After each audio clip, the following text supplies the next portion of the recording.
نکاتی در مورد اسامی جمع.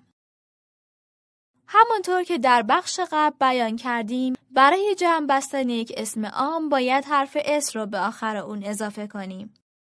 همچنین بیان کردیم که اگر حرف آخر اسم یکی از حروف S، CH، SH و X باشه، باید حروف ES رو به آخر اون اضافه کنیم. برای مثال glass, glasses. Match, matches. Dish, dishes. Box, boxes.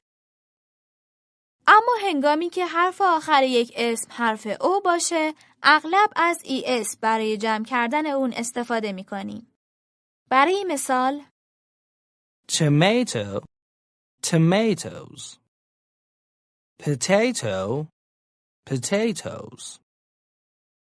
اما چنانچه حرف آخر اسم حرف وای باشه، هنگام اضافه کردن اس جمع به اون وای به IE تبدیل میشه. برای مثال baby, babies. Lady, ladies. به این نکته توجه داشته باشین که تلفظ حرف اس جمع بدین شکله. چنانچه حرف آخر یک اسم یکی از حروف P، F، K یا T باشه، اس جمع اضافه شده صدای س خواهد داد و در غیر این صورت به شکل ز تلفظ خواهد شد. برای مثال books, cats, cups.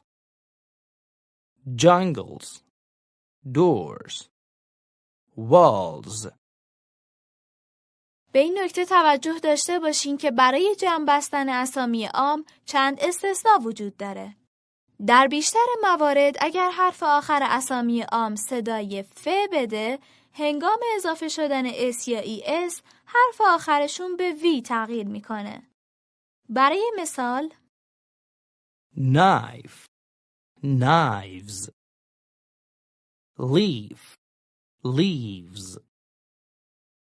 برخی دیگر از اسامی عام نیز برای جمع بستن قاعده خاصی ندارن و هنگام جمع بستن شکل مفرد اونها عوض میشه. برای مثال man, men. Foot, feet. Child,